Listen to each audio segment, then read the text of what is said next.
And we're live. Hello. Hello. La la la. Hello, all. Welcome. It is Thursday afternoon, Generational Change. I'm Jen. I'm Peter, and you're going to get a dose of afternoon generational change for at least the next 2, possibly 3 shows. It's like Afternoon Delight, but better. Yeah. Well, you don't even know what that song is, do you? I don't. He does not know Afternoon Delight, guys. Starland Vocal Band, shout out. The fact that he doesn't know that song is hilarious, but you know, us older people know. Yeah. Oh. We know all about old people. We know all about Afternoon Delight. Yes. Well, I have a theory as to what that is implying, but you know, it is a song by the Starland Vocal Band called Afternoon Delight. It was like a very cheesy, it's like this well-known cheesy 70s song. It's so funny to me that you've not heard it just because it's been mocked enough times. It's just, you know, I have to say I like it. It's on my playlist. Yeah. So I think that the best place we can start today, in lieu of everything that's going on right now, and this is going to be a topic of discussion that's going to come up quite often as we go forward, but AIPAC has made it very clear that they are going to move heaven and earth to try to kick every last non-conforming representative, specifically the Squad, among others, in the Democratic Party, possibly the Republican Party too. Let's see if they go after Thomas Massie. Let's see what type of balls they have to go after him. But the AIPAC has insisted that they are going to take down any incumbent or primary challenger that dares to get in the way of their agenda, which is completely taking over the state of Israel. Yeah. That's the goal. And if you are not on board with that, no matter how many innocent... You mean Israel taking over the entire thing? Well, that's what I mean. You mean like just complete Israel domination of the entire region? Well, that's, as by any means necessary. As RFK has made clear, that is our outpost in the Middle East. Yeah. You know, outpost. It's the last vestige of like settler colonialism that the world is sort of looking shamefully at, and he's kind of bragging about it. It's our outpost. Yeah, like that's like the whole world has risen up against the whole concept of settler colonialism. It's like he's a little late to that party. $100 million to just say it, $100 million to target, I don't know, 15 representatives. That's a lot of money. But you know what that says to me, and I'm sure it says to you too, that's a lot of desperation you got going on there. You must really be afraid that just a few people in the halls of Congress saying that, yeah. How many is the list up to now? Because it started at 24. Like 12. Okay, so good. They've got 24 people that are standing up to genocide, so that's nice. Yeah, that's a start. That's a start. Any of them Jewish? That's what I would like to know. I haven't seen the current list. If you guys know the current signatories to that document, I know that it was out there. I was driving yesterday and my friend, like my co-pilot, was trying to read it to me, but it was like trying to read people's signatures while we were driving. It was hard, but I could, from my gathering, nary a Jew. Not that I'm surprised. Alan, good to see you. And based on your comment, we are, for however long, and it may not be long at all. You won't have that problem here. We are officially monetized again. We are? We are. When did that happen? Why didn't you tell me? I thought you knew. How would I know? So for however long we're able to make money, it probably won't last. No, especially given the subject matter of honestly, at this point, it's like a wash. I really need to take lessons from Bo, how to talk in code so that everyone understands what I'm saying, except for like the algorithm. Oh, well, yeah, that's important. Because the problem is that I'm just a regular person and I don't think about the censor thing. Well, if you guys are considering contributing to our small but mighty channel, we certainly appreciate any and all support that you are willing to do. We need a little help. But as we will still insist upon, remember, if you're going to do a super chat that doesn't have anywhere near the amount of Be a $5 patron. Seriously, be a $5 patron. But also $5 a month. Going to Cash App also makes a huge difference for us because that money goes directly here. You don't have to worry about it getting siphoned off. That's true. There's no, Now, if we had a large audience like some of our friends and, you wanted to see your message get there, we are able to keep an eye on pretty much every message that's coming through for now, which is fine. You mean on a live? Correct. Okay. JD Party Hat, Bernie's name is not on the list, but AOC's is. So, but is it only a House list? Well, there is one. It might, honestly. Senator Dick Durbin is the one person in the Senate who is on board. Right. Okay. But is he on the same list? Is it? I don't know. Same list. Okay. Same list. So yeah, apparently Bernie is not on that list yet. Again, nary a Jew. Also, go to patreon.com/generational change. As little as $5 a month, you become a small but mighty supporter of our channel. And we certainly appreciate any and all support. And if you guys can see the scrolling names. But yes, it is important to understand. Right now, this is a political war, if you will, that's going to be fought in 2024. But it's going to go well beyond just one election cycle. Like the battle lines have been drawn now. People are not buying in to what the pro-Israel lobby is selling anymore. And for whatever reason, a bunch of people got their sea legs and decided we are now going to be taking that fight to the people. But apparently the pro-Israel March did not do anywhere near as well as the Free Palestine March. Now, Neo Maxim, the reason you're seeing that is because there are parts specifically of Miami that is very Israeli Jewish. Oh, this is like Zionist headquarters in some places. And there's no question that of the individuals that are still being held hostage that are Israeli, a handful of them are from South Florida. So that's not a new thing. So it's not surprising that there are people who want to go and fight in this. But again, you kill one person and go kill another person. So what do you think is ultimately going to be the end result? As You Don't Like My Music says, the fight never ends. Because you can't beat you can't beat the idea of freedom out of somebody. And then, of course, you have this video that's been circulating on social media, particularly on TikTok, about what Osama Bin Laden said in his manifesto about why he attacked America. And you've got apparently millions of people saying, well, that actually does make sense. Listen, there's no justification for the violence. There's no justification for what happened on 9/11. But we have a very hard time in this country having a cause and effect understanding of how these dramatic circumstances. Right. We pick and choose the little pieces of the stories that suit our narrative. But nobody wants to go back far enough. And everyone will go back just far enough, like the way Bill Maher cited people like John Locke and Voltaire as creating the entire concept of freedom.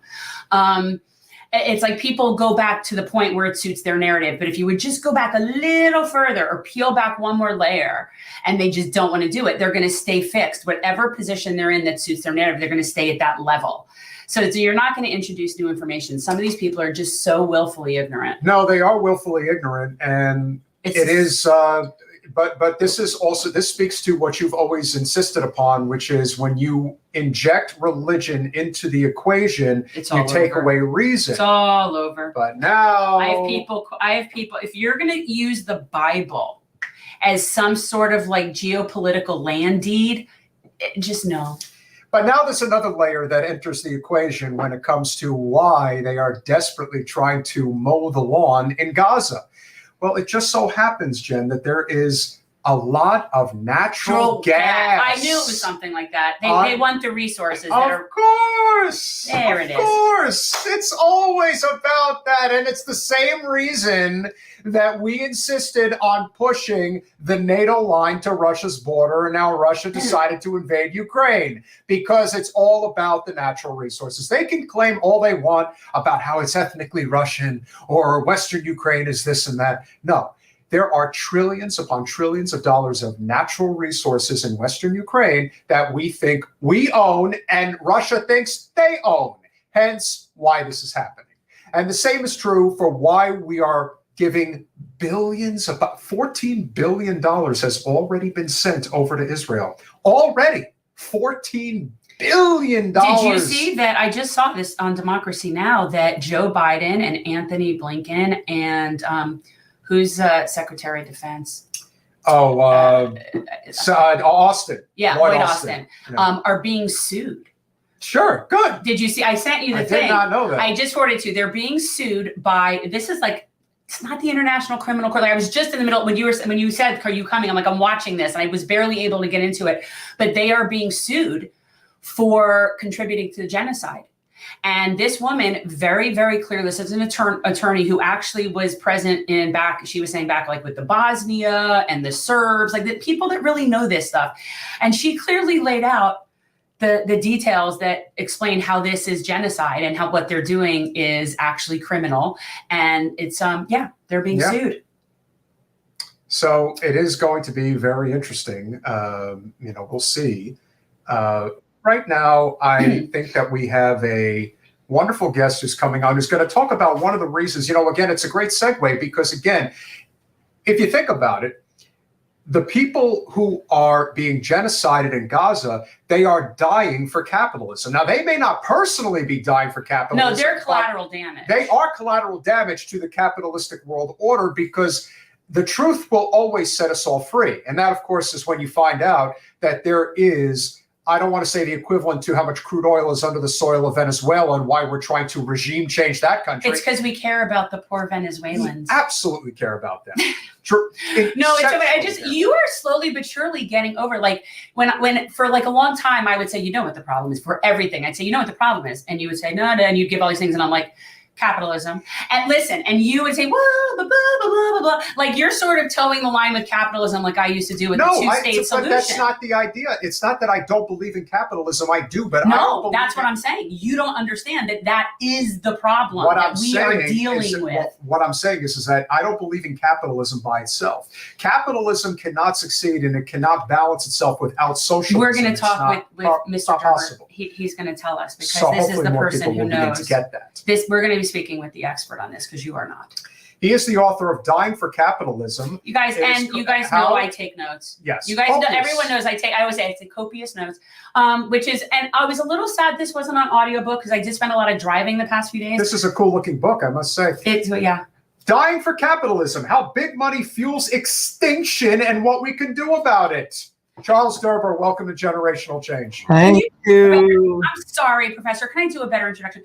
Professor Charles Derber is a professor of sociology at Boston College and a noted public intellectual who has written 25 books. This is just the last one. But I actually saw some older videos of you basically talking about this years ago. Like you've been sounding the drums about this for a really long time, that this is like a problem. Well, considering the school that you are a professor at, I hope some of those students listen because that's about as affluent a part of the country as you could possibly be in. And the good news is that I think a lot of them are starting to recognize that no one is safe from the perils of where our current economic and political structure is in this country. And I can only imagine with everything that's going on right now, it's almost too much of a realization as to what you've been talking about for so long. Yeah, it's a campus it's quite affluent. Do you know how much it costs to come to Boston College where I teach? Just under $70,000 a year for full room and board. No. You're 10 years or beforehand. It's $92,000. Oh my God. It is so. I mean, I literally get sick thinking like that. It's and it impacts the school and what the students are. They're financially obligated to their parents. They feel they have to go in. 1/4 of the school is now financial majors. It just has a major impact on higher education, which is already highly corporatized and highly capitalized in ways that don't, benefit a good liberal arts education, which is very critical.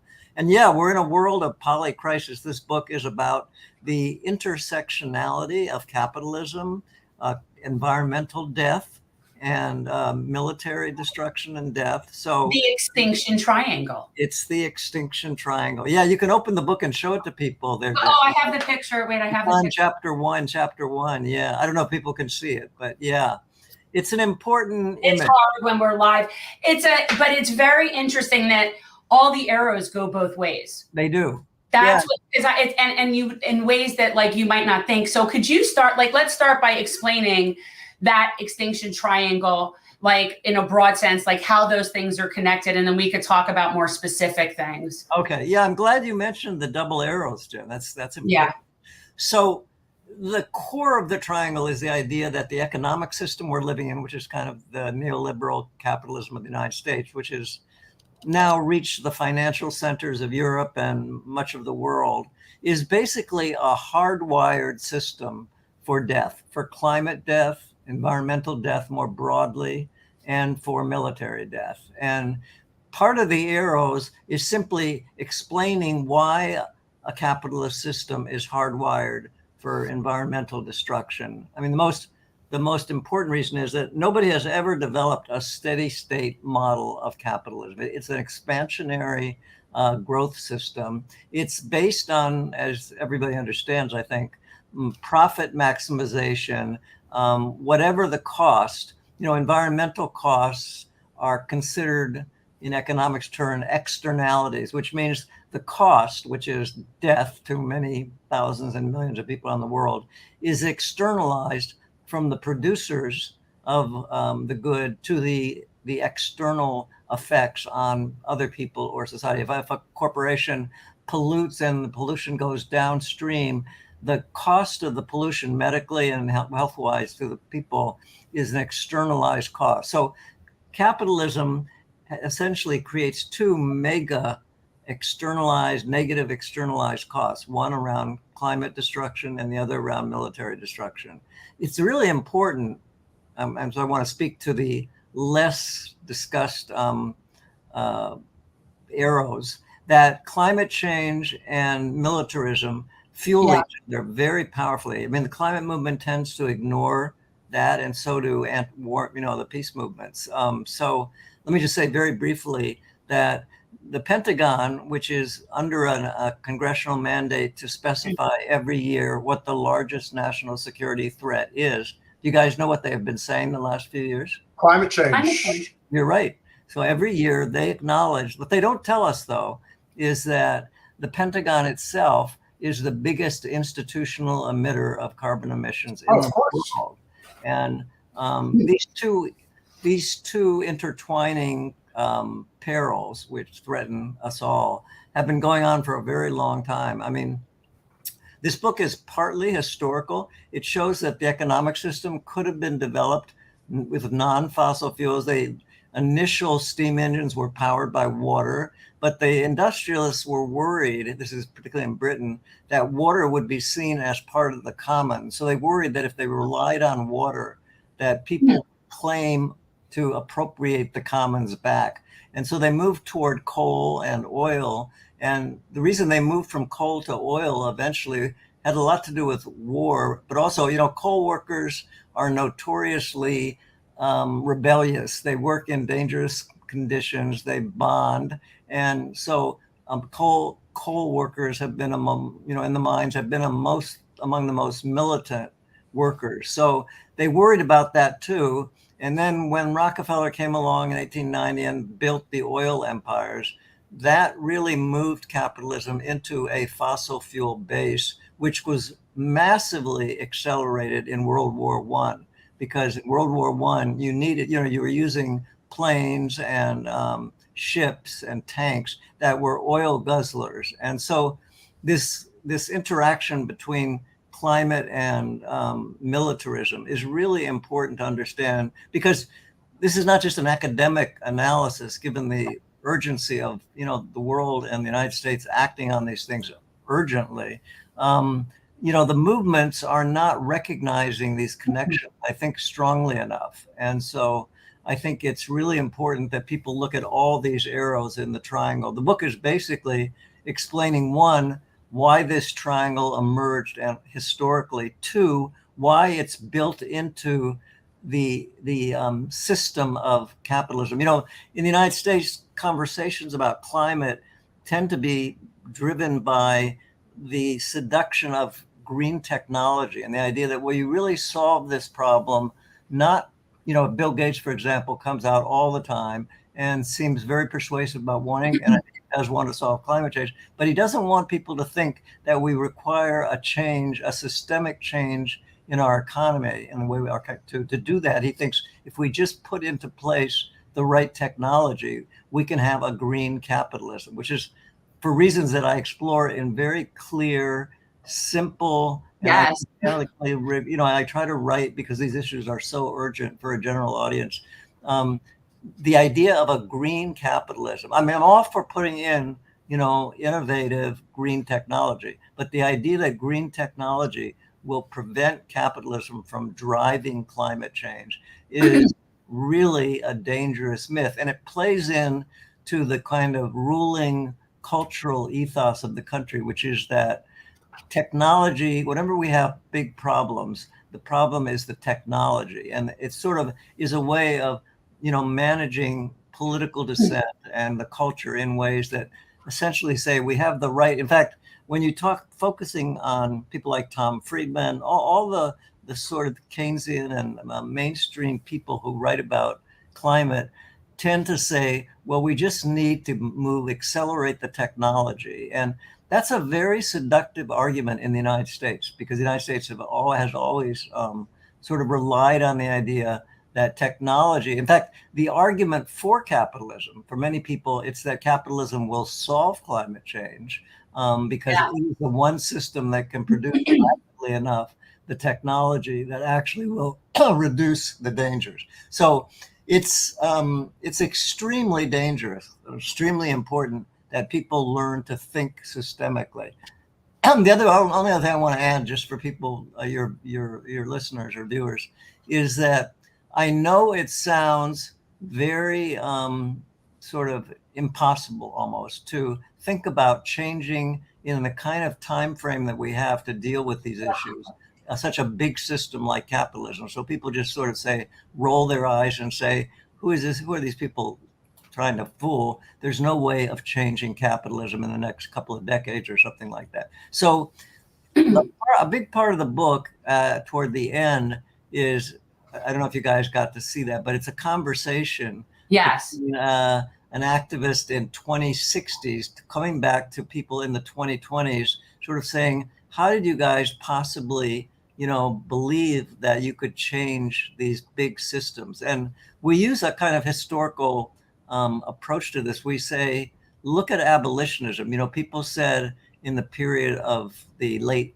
18th century, the early 19th century, as a very small abolitionist movement was beginning to grow, they said, you're crazy. Slavery has existed through all of human history, which was pretty much correct. And they said, you'll never be able to change or abolish slavery. And of course, they were right. We didn't totally abolish slavery, but we were able to abolish the slave system that was. And so we look at, there's a chapter in the book that looks at this whole question that people have an absolutely right to want to understand, which is, how can our social movements today, and looking at social change historically, can you really realistically think about changing a system as big and as culturally dominant and economically and politically powerful as capitalism? So we take that question very seriously. My co-author in the book is a guy named Suren Mudliar, who grew up in South Africa. His father was very close to Nelson Mandela. And so, he knows a lot about apartheid and abolitionism. And, we're dealing in a sense today with the urgency of a new abolitionism having to do with abolishing not just carbon emissions and nuclear weapons, but the large systems, the economic systems and the political systems that we're dealing with. So one thing, I'm sorry, go ahead. Yeah, no, go ahead. I was just going to ask you, because you said nuclear, and that's something we don't normally talk about, like not just because it's taboo, it's just not a subject that we talk about a lot here, is the threat of nuclear extinction. Okay, yes, well, but that is something. But I'm a supporter of nuclear energy, Professor. That's that I support. Yeah, well, no, that's not what we're talking about. I know, like actual warheads and problems. And it's sort of like, can you talk a little bit about this sort of like denialism that you talked about, that we're still that we're still having this as a problem. Yeah. Like there's people that still don't realize how, like, oh, well, we're reducing the nuclear warheads. So instead of like 1,000, we have 950 now. So we have less chance of all dying. Thank you very much for that question. It's really important. Yeah. We have a very weak peace movement, even though we're being overwhelmed by incredibly dangerous wars. In terms of nuclear weapons, the authoritative writer on this was Dan Ellsberg. I'm sure you guys know. Yeah. I recommend everybody his book, The Doomsday Machine. He died recently. But he brought up to date, and he was the world's most important expert on American nuclear policy. I wrote an earlier book with a group called The Nuclear Seduction. And my real concern is not the growth of large nuclear warheads among the superpowers. It's the growth of the rise of tactical nuclear weapons in particular areas, combat areas. A tactical nuclear weapon is a small nuclear weapon. And in fact, what's called the fire break, the distinction between the explosive power of the largest conventional weapon and the smallest nuclear weapon, it's called the fire break. And that fire break has been eroding rapidly over decades. So that now the explosive power of the largest conventional weapon, which is under the direction of field commanders, say, stationed in Eastern Europe or the Baltics or, on the Russian border, the field commanders, despite the sort of mythology that only the president can launch a nuclear war based on, the football that's carried around with the president. We know from actual operational planning that combat commanders in the field in combat areas have ways of using tactical nuclear weapons if they think that their military position is in jeopardy. So I worry a lot about the spread of small nuclear weapons that are being deeply integrated into combat areas in, very dangerous, unstable areas. So that we don't normally talk about. Yeah. Like places that are, like here, we don't, very rarely do you hear us talking about what's going on between India and Pakistan, right? But Right. like, I know that that's a situation. Yeah. And Trump tore up the nuclear arms agreements. I think the arms agreements are important, but not central to the danger because, if you go down to 100 nuclear weapons, Carl Sagan argued if you dropped 100 nuclear weapons on 100 cities, you would destroy the world with nuclear winter. We have, just between Russia and the United States, we have about 6,500 to 7,000 nuclear weapons. You could reduce that number by 90%, and you wouldn't really change the risk of nuclear war that much. So at nuclear annihilation. But so you need basically a change in foreign policy and the sort of war planning and war strategies that are there. So 50 years ago, we were in the middle of a single Cold War that brought us close to the nuclear annihilation, in the Cuban Missile Crisis, obviously. I was a student when that took place, and everybody was running to Canada as if that was somehow sort of like ducking under your desk. Really. They taught you duck and cover. My mom learned duck and cover. Yeah, there was a duck and cover thing. And then, the 73 Middle Eastern war between Israel and the Arab states got very dangerous again. That came very close to a nuclear confrontation. Now we're in two new Cold Wars. We're in a hot war, hot Cold War, obviously in Ukraine with Russia. And we are in a very, very dangerous new Cold War with China. So one core, at least in the first Cold War, the earlier Cold War. And by the way, I want to just clarify a Cold War. Noam Chomsky, who I worked with over many, many years, has often said usefully that, the Cold War was like a codependent marriage. The countries hated each other, but they needed each other. So just like in a bad marriage where people don't like each other, but they stay together because they need each other. It's not a bad metaphor for thinking about what Cold Wars are about. So these countries do, in fact, hate each other in many ways, but they need each other. Why do they need each other? Because the relationship, having an enemy that is portrayed as overwhelmingly powerful, dangerous, and evil, provides the justification for a very large military and for interventionist imperial kinds of foreign policy. And at the same time, that provides the foundation, going back to the triangle. Why do we need that?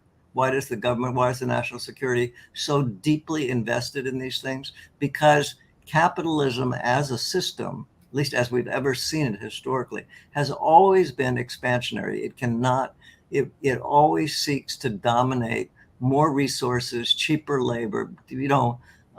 Half the world was in wilderness. It's now dwindling rapidly. Pandemics, another part of this book is about, a pandemic as a global environmental and health thing, which is also very much driven from the very beginning. Pandemics were rife and rampant in capitalism. If you go back to like when Charles Dickens was writing about early industrial capitalism in Britain, in London, in the early 19th century, it was just a nightmare. I mean, the commons had been enclosed. Workers who had worked on the land were now pushed into cities in terrible sanitation conditions, factories that were awful, no health. And so you kept getting these outbreaks of cholera and tuberculosis, which were killing millions of people. I mean, there were periods during the 19th century that close to half of the European population was being annihilated over time.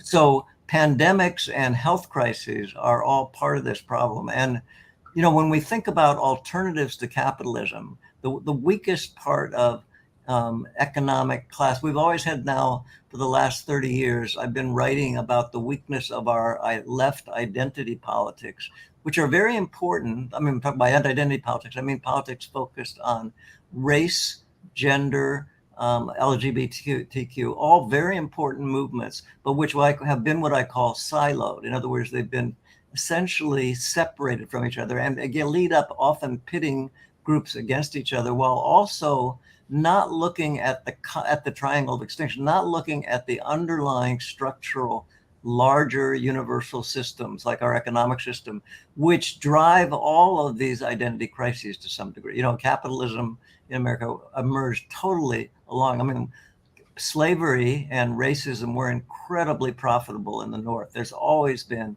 an entanglement of race with capitalist power. And so I've made an argument that we need to be looking at a kind of emerging class politics. One thing that's kind of positive in this grim picture is that since the what's been now called the strikes of the summer strikes, which include the UAW strikes, the Hollywood strikes, the USPS strike, which almost happened, the healthcare strikes, the teacher strikes, the nursing, we've seen in the last several months more workers on strike, opposed to go on strike, than in the last 60 years. And moreover, about 80 to 90% of the population is saying they like these strikes. They would like to be part of a union. And it's not surprising why. We're at a period of, there are 10 people in the United States who have more wealth than about 60% of the American population. 10 people versus about 170 million people. And if the current system stays on its trajectory, that's only going to get worse. It is worse and worse. Right. And the system is, again, hardwired for that. I mean, the state is oriented and captured. The problem with Keynesian kinds of theory, who says you can just use government to reform the system. And I'm all for, I'm ecumenical on change because we need every kind of change we can get. But when you realize that the system we're living in is hardwired for destruction, particularly environmental and military destruction, you need large systemic change. And so we need every approach. The problem with, the dominant Keynesian liberal sort of idea of change, and which it captures much of the progressive Democratic caucus and so forth in the United States, is it simply is not willing to entertain, serious systemic change in capital. I mean, there are people like AOC and Bernie Sanders who call themselves democratic socialists, and I'm all for seeing that language being introduced, but it's far from sufficient. And in fact, unfortunately, neoliberal, meaning the extreme kind of neoclassical, free market capitalism has taken over much of the financial centers of Europe and of the EU, which is part of the problem of why European economies are having the kind of trouble that they are today. But we just need to be, I think, extremely open to every form. I mean, I think young people, you guys started asking me a little bit about students and what they're like these days. There are real possibilities. I mean, climate change is something that they understand affects their longevity. They know life expectancy in the United States is going down, both because we lack public goods and because climate and nuclear and other military threats is going to shorten their life. And so I believe that from the labor movements and the young people movements, the abortion and women's rights issues are very mobilizing. I think this labor movement can get traction because about 80 to 90% of the population in polls over the last 10 years say they hate large concentrations of money because they see corporations getting bailed out. And, the largest form of welfare, we have a very hard, this is something not well understood about capitalism. Capitalism is a dual system. It's basically a system of socialism for the rich and capitalism for everybody else. The largest form of corporate welfare in the United States is corporate welfare. It's tax breaks, depreciation allowance, giving away public land to timber companies and mining companies, places where you can drill. Not to mention the money spent on wars to open up friendly countries for resources and cheap labor, not to mention the environmental kind of full-throated support getting.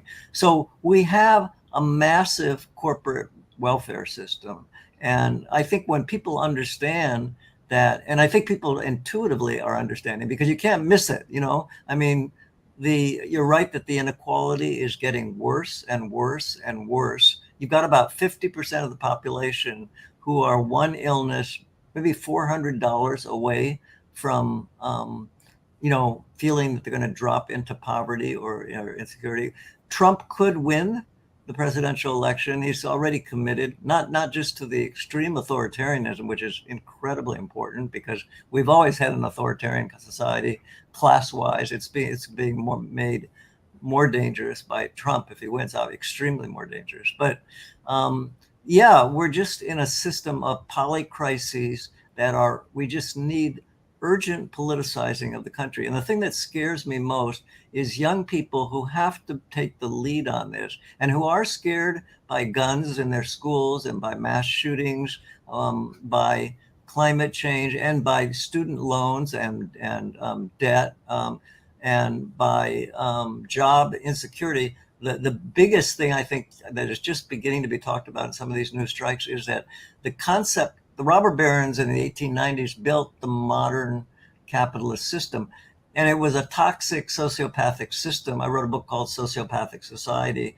I'm now writing a book on sociocide, which takes it one step further because at least the robber barons created a model of employment that could be durable for a long-term relation. Now, with AI and with automation and basically, we're moving toward an economy. Like if you go and work for Amazon warehouses, there's an assumption you'll be burned out within a year. There is no expectation of a long-term social relationship at all. There's the legal framework for employment as we've understood it is being burned down, and we're moving toward a kind of contingent labor thing, which understandably puts the whole country who are working people, other than people who are very wealthy, in a situation, they're in an existentially perilous situation, which is why they're called the precarious class, right? Because they are, in fact, deeply precarious in their standing. They understand that they could go under into poverty and very, very quickly. And it's a large group in this country. That's a very large group of people is the precarious class. Yeah. So in a period where you've got a very small number of people like Elon Musk and Bill Gates and, you could name 100 families that are controlling much of the country economically and politically. All in the world. Yeah, please. No, I was saying they're controlling the world. It's not even so much our country anymore. I mean, obviously, we are the primary outpost for capitalism in the world, but so is China. And even still, we're living in, and look, you've seen a lot in your life, but we are truly living in the most unique time period since, Jack's assassination and obviously 1968. This is a very unique time right now.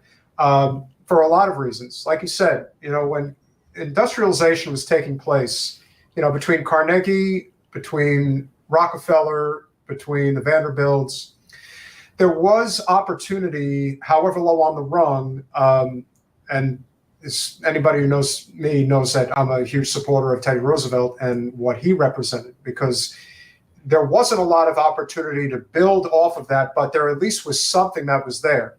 Today, the robber barons have become people that have made it perfectly clear to anyone who's paying attention that they want a serfs class across the board. They do not care about anybody having the opportunity to grow and to succeed. And I'll leave you with this thought, because obviously being a Bostonian and being, in Massachusetts, everybody's obviously fully aware of what RFK Jr. is doing. And whether anybody agrees with his presidential run or is supporting him outright, the one thing that he has said that I do applaud, and he's the only one who's been saying it, is that you take the biggest mega corporations in the country right now when it comes to real estate, State Street, Vanguard, and Blackstone. And what they are doing is basically figuring out a way to own over 50%, in some instances, 60% of the, not multifamily properties, but single family homes in this country. Right. When people realize, people that are your students that may come from affluence, maybe they come from Heidelberg, maybe they come from Western Mass in a working class upbringing, and they made it to, what is considered one of the more affluent private colleges in this country. They may be very aware that their circumstance, even from that perspective, is dire. Because your ability to build generational wealth is literally going by the wayside. It used to be that people of certain economic and racial cultural classes were able to do it. Now you're finding that the concentration of wealth is becoming so controlled by a microcosm of society that has no intention of letting this go. And you're seeing it now. You're seeing even something as simple as what's happening in Israel. And Mr. Wexler, who, as you know, is the biggest financial benefactor to Harvard, who says, well, if you don't do what I say, I'm just going to pull my money out. Right. Well, when the wealth gets concentrated into such few hands, that's called fascism. This is how you get there. Yeah. This is how you get to the point. And let me assure you, ladies and gentlemen, Professor Derber is not rolling in the cash at Boston College. No, he's not getting there's that high tuition isn't going right to you, right? Oh, it's not going toward me. It's going to the football players, and it's going to a looming administration. It's amazing. You could talk to this right now. Becoming, but I just want to say you're absolutely right. I agree with what you're saying. In fact, much of my recent writing has been about how capitalism has emerged from the early robber barons to the current. I've written a few books about the second Gilded Age, which we're sort of, in now. I agree also we could do a whole session on housing and, essentially private equity and the kinds of centers of finance that are concentrating capital. Blackstone is like a multi-trillion-dollar company at this point. And I'm in commercial real estate. I know it all too well. Okay, the real estate is really, because money, enormous hoards in Boston, for example, you probably know this, the large, high rises on the water now are all shelters for hidden wealth. There's a whole, I recommend you guys talk to a friend of mine named Chuck Collins. I don't know if you've come across his book. It's called Wealth Hoarders. Oh, that looks like something that's something I would read. You would like it. Well, I think both of you would find it interesting. He was born into a wealthy family, gave all his money away, and has been studying his life. He works at the Institute for Study Policy. I've seen him lecturing before. I've seen him in talks before. Is he like gray haired, like silver fox hair looking guy, right? He's just a terrific guy. I know who you're talking about. I mentioned him because he writes a lot about wealth concentration and the kinds of, when he talks about wealth hoarders, he's talking about an industry of accountants and lawyers whose job is to basically protect and shelter these literally trillions of dollars that are never seen by the IRS, that are sheltered. You can't trace them down because of the legal complexities. And if we could get our hands on that, money is buried in those high rises in Boston where you have condos. Nobody lives there. They just shelter their money there. And this is the housing issue, which was also, of course, the sort of catalyst for the huge crisis of 2008, which is still affecting the current generation. You know, my students understand, they know enough to recognize, they can trace the history of the housing crisis and the bailouts that happened and how that's affected their job prospects and their mobility prospects now. It has a debilitating effect on their view of life. I mean, they just view that, that's another whole.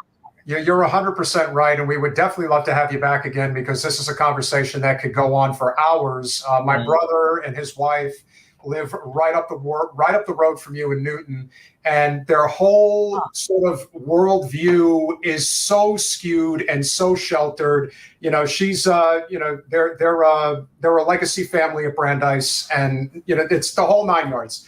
And, I have family that's legacy. And so trying to get them to understand that this can't last. Your home, you know, if you saw the home that they have and know that home, if they tried to sell it, would sell for $2 million, it to me, you have to wake up and realize that this system cannot sustain itself anymore, that this is broken in so many ways. Well, listen, I would love to come back and talk to you guys at some point because we just scratched the surface here. But I know that's always the case. That's always the case. I've been doing a lot of conversations around the book, and you know the conversations often go an hour and a half or 2 hours. People just really get into it. And if we have the time, I know we will. I wanted to ask you just one last thing is like one of the things that we talk about here, like the labels of things like, okay, the countries in Europe, well, they're socialist or they're this and they're that. But can you just talk about the distinction between the European capitalism and our capitalism and why it is that theirs is less, let's say, extinction causing? Great. I'm glad you raised that question too, because yes, I teach a course. This is telling. It's the only course taught at this very large university. Boston College is the second largest private university in the country. It's the only course taught on capitalism, sort of saying, I wrote a book called Capitalism, Should You Buy It? That's the title of the course basically. And it's the only course on this subject. And so we just talked about Europe. I have 3 Europeans in the class, and we've spent 2 hours talking about sort of the ways in which, whether, first of all, is Europe capitalist or socialist? And they were largely correct in saying it's a softer, kind of more stakeholder version of capitalism. It has property, corporations, and so forth, but it has a fairly generous welfare system, not just a corporate welfare system, but, you know, and we went through what that looks like. And that's important. And because it, you know, as they were saying, they don't feel alone, and therefore that they have to be antagonistic and totally focused on survival for themselves, because they know they're living in a society which is going to provide them with a certain amount of foundational support, meaning they're not going to, I mean, in America, you know, as we talked about, half the people feel they could fall into, you know, basically economic death very quickly. In Europe, the social welfare system provides an arena, a safety net, and a protection from that. And it also has an economic system that would be worth talking about, because I noticed my students knew nothing about it. The co-determination system, the worker council system, the national labor bargaining issue. There's a labor movement. When you say why is Europe a much softer, less extinction-driven form of capitalism, is because there's a history of labor and labor politics. There, you know, in the United States, 5% of the American private labor in the private sector are 5% are unionized. In Sweden or Denmark, it's about 75%. Yep.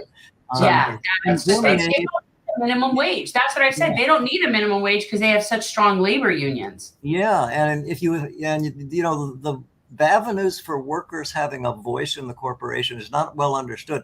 In Germany, if you're a company that's over 500 employees, the law requires that 50% of the board of directors of the company be elected by the workers. The workers do not have stock.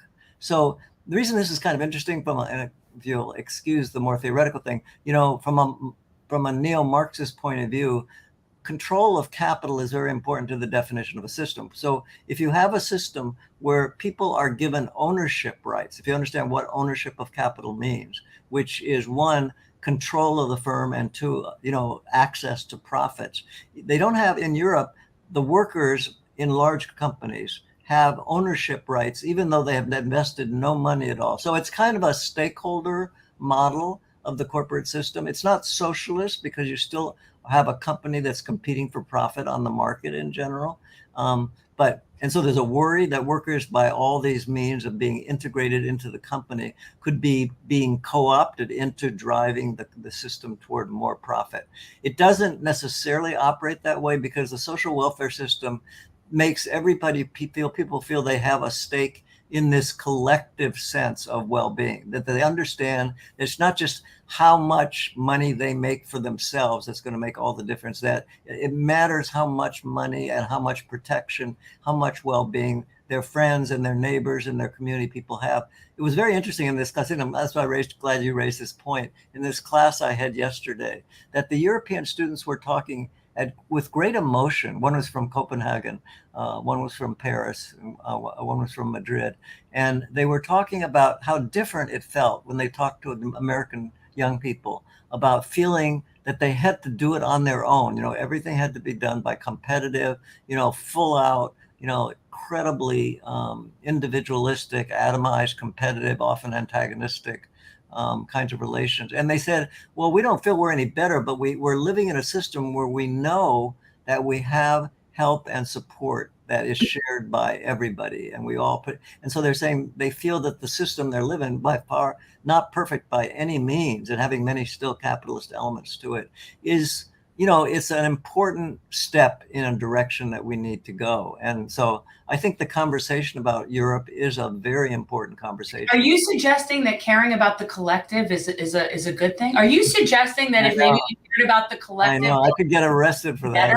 Well, no, but now they're going to start calling you a communist. You're a communist. Exactly. This is no joke. This is no joke. The language that you use and even what's permissible in universities days is, I'm tenured. I've been around for a long time. I've written a lot of books. So the censorship, I have a lot of protection. Right? Like the censorship is real. People are losing jobs, right? Yeah. And remember that what I was just talking about, the loss of the formal employment relationship. Professors now when I was hired, you were hired into a tenure track position.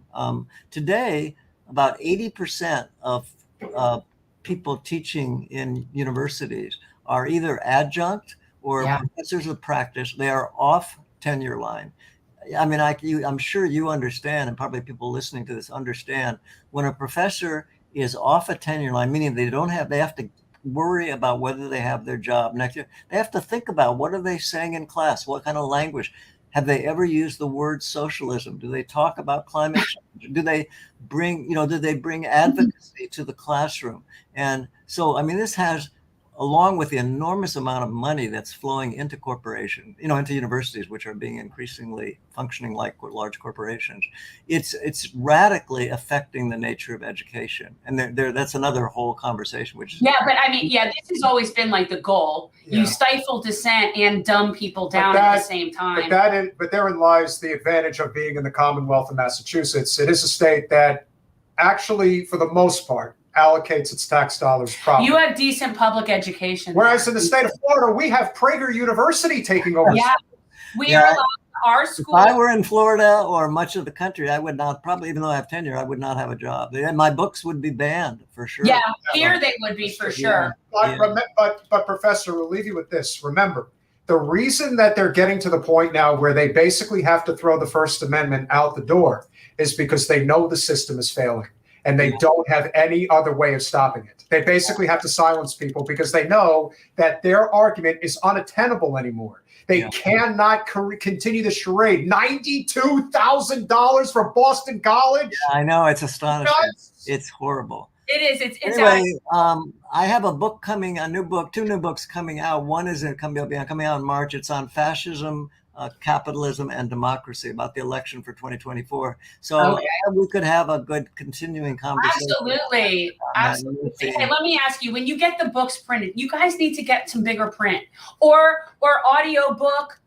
Yeah, my books are almost always ebooks and audio. Quite a number are audio books because a lot. Is it just because it's so soon that it's just not audio yet? Maybe it will be audio, I'm sure. But yeah, it's But anyway, it's great talking to you guys. I'm glad to know about you. Thank you for having me. Please follow. We get other good talks too. We have all sorts of interesting talks on this show. I'm sure you do. This has been a great conversation, Professor. Thank you for all you do. We will definitely have you back when your new books come out. Guys, check out Dying for Capitalism. It is how big money fuels extinction and what we can do about it. Yeah. And it's really good. And it's easy to understand and to read, even for some of us that are not that smart. And I should say, you talked about the cover. Show the cover again. It was designed by my co-author, who is Seren Mudliar, a South African, and he found a way of, and I love the way that looks, It's very cool. Yeah, it's cool. Yeah, very cool, guys. Check yourselves out one of these. Highly recommend it. Thank you, Professor Derber. Thank you very much for having me. Take care. Thank you for what you do. Bye. Bye-bye. Great guy. He was lovely. Apparently, the audience thought so as well. Yeah, everybody was liking him. Well, look, everybody in there's right. He could be your dad. He clearly liked talking to us because he literally went to the last minute before his next. He had a hard stop? He had a class. I didn't know he had a hard stop. I thought you were kicking him off. I'm like, why are you getting rid of him? I like him. I could talk to him about all this shit. Well, his hard stop was actually supposed to be 1:00. His class is at 1:15. So oh my God, that's so awesome. He got to the point where he's like, "Well, I don't want to go, but I kind of have to." So. I liked him. Those are the kinds of professors that, to me, I'm happy to see still out there in the college world, because I know they're not as many. But that's the problem. Professor Derber is probably about 75, and what you have to understand is that he's a dying breed. You have to be so like macabre about it? I mean, he's not going anywhere yet. Professors like him are not as common. And what's also interesting is when we talk about the dramatic shifts to the system and the shifts that we've been working on for so very long, it's kind of, everyone thinks that a lot of these things have to happen over the course of a significant period of time. But the truth is, a lot of these desired changes that we're looking for are kind of converging all at once. Everyone thinks about, what is it going to take for us to dramatically change the economic and political infrastructure of this country? Well, another way that can change in the United States is how we deal with elections here in this country. Oh, we have perfectly fine elections. There's nothing to see here. There's nothing to change. We can just keep things the way that they are. Oh, my goodness. And I thought that the Democratic primary was completely on the level. No. Unless you're a super delegate. If you're a super delegate, then I guess you would be very happy with it. Well, we should all strive to be super delegates. I'm not. They'll never let me be a super delegate. Or we should be working extra hard to ensure that we change the electoral infrastructure in the United States. And who better to talk about that than somebody who knows a thing or two about what it's going to take to change that? I didn't even know we were getting a second guest. Well, it's a special day for you. Welcome back. It's like, yay me. From freeandequal.org, Christina Tobin, welcome to Generational Change. Hi, thank you so much for having me. How are you today? Good, it's nice to meet you. So this is a surprise to me, but I'm so glad you're here. And we're talking about elections. Are you so you're suggesting we have some issues? Just a few. Okay. Just a few. So talk about your organization. I see that it's a new organization. Well, we've been actually hosting presidential debates for 15 years, so we're not new. Now just so you've been around for a long time then. Yeah, they say when an independent movement's going to rise, it's an overnight thing. The Ron Paul money bomb was that way, and that's where free and equal elections is right now. So yes, we were 15 years ago, we hosted our first presidential debate. Chris Hedges was our moderator, and then in 2020, Larry King and I, and so on. And so I've been in the electoral arena for 25 years. So a majority of my life for sure now. So where do you see things that have changed in terms of not just the need for having this kind of organization? Like obviously the past 20, I would say going back to 2000, we've been really witnessing like quite an electoral crapshoot. You know what I'm saying? Like this is like all over the place. What was that, like, who came together to create this organization? Like when you did, like, what was the impetus to start doing this? Yeah, I'm the founder and chair. And so in 1998, I think I was 17 at that time, my father ran for governor as a Libertarian Party candidate in Illinois. And I learned that third-party candidates have to get 25,000 signatures back then, I think still in Illinois, while Democrats and Republicans only 5,000. They wrongfully knocked my dad off the ballot. So 4 years later, I became his ballot access coordinator, got him on the ballot for lieutenant governor. And then for almost a decade, I helped get independent Democrats, Republicans, third parties, independents on the ballot in Chicago, Illinois. And then in 2008, Ralph Nader hired me to be his ballot access coordinator for an independent. And in 2008, that is. So I spearheaded, I'm a coalition builder, organizer, and helped collect to date. I've collected millions of signatures to get candidates on the ballot and got Nader on the ballot in 45 states plus DC. If we had money for all 50, I'm confident we could have done it, but it's very costly. And that was the creation of free and equal elections when Ralph put on this Open the Debates rally. And I learned about the Commission on Presidential Debates. And he told me how the CPD, Commission on Presidential Debates, has stolen it from the League of Women Voters in the early 70s. Yeah. It has perpetuated a fraud on the American voters. The League of Women Voters has said that, and they're right about the CPD. And so that sparked the first nationally televised debate in 2008 outside of the mainstream Commission on Presidential Debates. And that was the creation of free and equal elections. Excellent. As a member of League of Women Voters, I can say that I often do mention the fact that I would probably watch debates again if they were hosted by the League of Women Voters, because now they're just political theater. Now it's just silliness. Well, Christina. I definitely am interested in having the head of the League of Women Voters be a moderator for our debate series. I can go into more detail. We're kicking off a presidential debate series. Our first one will be this winter, looking like the end of February at XR Studios. We're looking at February 29th, really close to finalizing in contract with Jimmy Dore and I co-moderating free and equals presidential debates. So we'll have at least 3 debates in 2024, presidential debates. Free and equal will have at least 3 presidential debates in 2024. And definitely have had my eye on the League of Women Voters to be a part of that and to moderate free and equals debate. Yeah, they're great. I mean, I'm a member in this for the state, for our state Florida League and our local Broward League. But I've gone to their like state meetings. Those women know how to get shit done. They are by the book. They are efficient. Like that's where I learned what a parliamentarian is actually really supposed to do. Like those ladies take their job very seriously. They do. I've worked with them in a handful of states, Colorado. They've attended and spoken at our symposiums for electoral reform. Arizona, the president, Barbara Klein, I think, I'm trying to remember her last name, was the president of the League of Women Voters. 2010, she moderated a free and equal panel against the top 2 primaries. So I've had some great experience with the league. You know, Christina, we're looking at what's been happening over the past several years. And again, a lot of people are just sort of waking up to this reality now, but I was personally very vested in Bernie's presidential run back in 2015, 2016. And even at that time, I knew that there was something really wrong with what was going on in terms of the structure, what was happening with local DECs and how they were not permitting not just the question of how many debates they were having, the times that they were putting it on, the questions, the way it was framed towards Hillary versus Bernie. There are all of these, what you would call barriers that are put in place. So when people are waking up now to the reality, particularly of what RFK was going through when he was running in the Democratic primary, attempting to have debates, was showing poll numbers that were well above 15%. And yet they insisted that we're not doing any debates. We're not having this, that, or the other thing. They can use the excuse that we have a sitting incumbent president, despite being as unpopular as any incumbent has been since Jimmy Carter. We are at a situation now where it seems like the system is ready to blow itself up, that people are not just going to take this old structure anymore.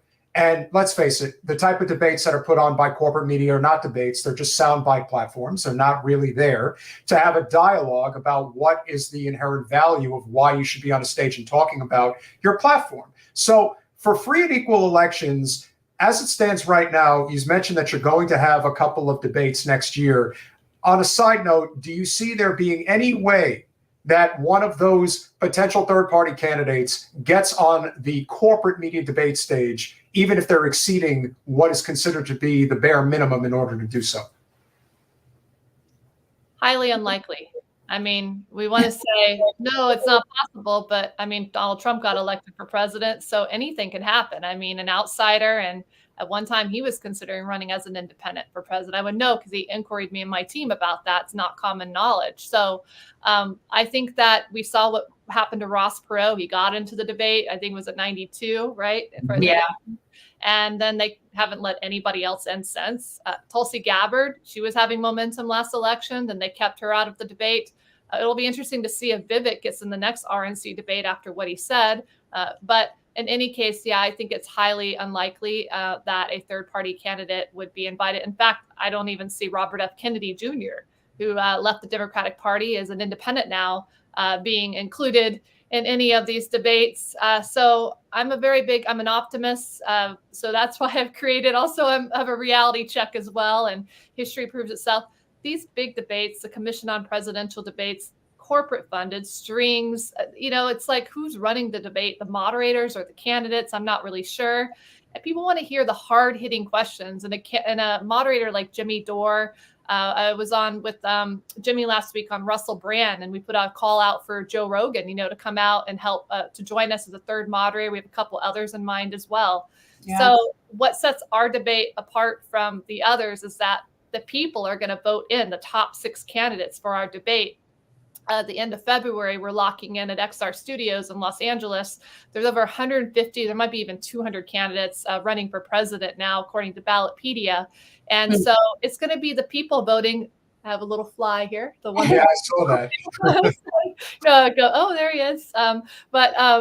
And so the people will vote in the top 6 candidates, and we'll do it through our blockchain voting app powered by Nexus.io. And it'll be through ranked choice voting. So it could be a libertarian, a green, an independent, a couple Ds, Democrats, Republicans. Let the people decide. So I'm really excited. I think that's truly free and equal. I see all the candidates beyond the party lines. I see them as individuals, and candidates are beholden to big money like Biden. Probably not going to be at our debate, but if he's voted in, I hope he'll show up still. And if he doesn't, then the 7th candidate will be let in to the top 6 live round. Right. Right. Personally, I think that he should be voted in, and that he would have to say, no, I'm not doing this, even though if you did have, as Vivek, had indicated in the last debate, we should have Elon Musk, Joe Rogan, and Russell Brand being the moderators for a debate. Because the fact is, if they were moderators for the debate, you'd get 10, 20 million people to tune in easily.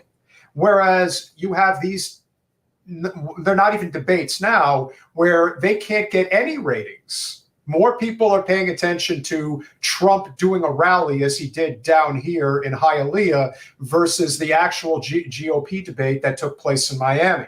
To me, that's reflective of, we are in this sort of dramatic shift right now. And yes, it did take these electoral fallacies that, in particular, the Democratic Party was putting forward with the super delegates and the debates and all that, to now people just will not trust that process anymore. And so what you're saying is, you're going to host these debates. You've already coordinated with Jimmy and a few other people, which is obviously great because it will draw attention. But the idea here is to get RFK, Dr. Cornel West, Dr. Jill Stein, potentially who the Libertarian Party candidate will be, and then potentially inviting Donald Trump and Joe Biden and having a real debate. And then, of course, them saying, well, we're not going to participate in this. And all the while, just giving more and more momentum to these outside the two-party duopoly system candidates, the opportunity to build up the outside political infrastructure even more. Yeah, you're spot on. What's happening here is bigger than a presidential debate. It's an independent movement. We're going to show people and voters how their vote actually can be trusted and counted on a blockchain ledger. And the coder and developer of our blockchain app powered by Nexus.io is Colin Cantrell. His father, Jim Cantrell, was the person who founded SpaceX with Elon Musk. So I am very hopeful that Twitter will broadcast this debate. Rumble is already confirmed to broadcast this debate. Pacifica Radio said once we have the venue and the date locked in, they'll broadcast it as well. And it's going to continue to rise. So Vivek's put the call out there for a debate. Here it is, free and equal elections with Jimmy Dore, and definitely welcome. I'm not sure if Elon, he's been doing he did kind of a debate online. It just, I like the comedy and Joe Rogan, the feel, kind of a little bit of a hippie feel, I think, jokingly Jimmy calls himself, but they're journalists. They ask the hard-hitting questions. They're used to being in front of the camera, and we're going to have the people vote in the top two or the two. We'll have 5. By the way, the format we've been using since 15 years ago, is the cumulative format, which is the same format that the League of Women Voters used in creating the debates. It's perfect. 2-minute opening, 2-minute closing, about 5 questions with 6 live candidates, a 2-hour debate. And they have 2 minutes to answer each question, and then a rebuttal, expansion, a certain amount for each candidate to engage that back and forth conversation. So they're not speaking over one another or the moderator. It's a cordial, compassionate. You may have completely different viewpoints, but let's recognize that we can agree on a lot more than not. And so we really engage. So the people will vote the topics of 2 questions, that they want for the debate, and we'll leave the other 3 up to the moderators. If people want also to have know more information about the debate, they can go to our website, freeandequal.org, and you can register for more information on that app, which will launch in January. So you can vote in the top 6 candidates that you want there, and also to donate. We're about halfway to our goal of 30,000 to help cover production, venue, and we're going to need more as well, as we're locking in XR Studios, which is 360 immersive. I mean, the venue is out of this world. I could not ask for a better venue for this presidential debate to kick off in Los Angeles. So the people are there. It's a people-powered movement, and we look forward to hitting our goal of 30,000 and so on to really elevate this debate to the masses. Last question, Christina. Is your organization in any way working with any other organizations when it comes to ballot initiatives like ranked choice voting? Is that one of your long-term plans in terms of helping change the electoral infrastructure in the country? Yes, we have worked closely with Rob Ritchie of Fair Vote. In fact, they were our underlining sponsor. Fair Vote paving the way for implementing ranked choice voting throughout the United States. We have great relations with them. I've worked with Headcount, Rock the Vote, Represent.us to I know the original founder of Ballotpedia. I am so interconnected in the electoral world. And beyond that, we also, Free and Equal, also host the United We Stand Festival. You can get more information for that on our website. For 8 years, we've been hosting that. And it's all part of the bigger independent movement vision, because as we break out into 2025 after the presidential debate series, we're going to go into the United We Stand tour. And I'm going to ask everybody that's running for president to run for Congress in 2026. And I see us replacing most, if not every member of Congress, Democrats and Republicans alike, with non-corporate beholden individuals that care about our world. And we can see this intentional, I feel, chaos being inflicted and lives that are needlessly being lost every moment that we breathe, every second. Palestinians, Israel, anywhere in the world. And that chaos, as we know, feeds into the military-industrial complex. We can go to the pharmaceutical, the prison, the drugs. And these things they will all be fixed one day. And that's when we will have to replace the people in office that are beholden to the big money that feeds into the system. So it's a bigger vision. And we're going to address these sort of topics during our presidential debates. So if you want more information, you can go to freeandequal.org. And it's wonderful platforms like you. I'm glad Zach and our team brought us together that help get the truth out there to build this from the ground up. So thank you for what you do around the clock to help bring the truth to the people and your viewers. No, I appreciate you. Thank you for this. This is great. Guys, check it out, because regardless of your positions on candidates, we need to have discussions outside the duopoly. We have got to be really building that up. That's the only way we're going to ever create leverage. Well, it's creating movement outside the existing system.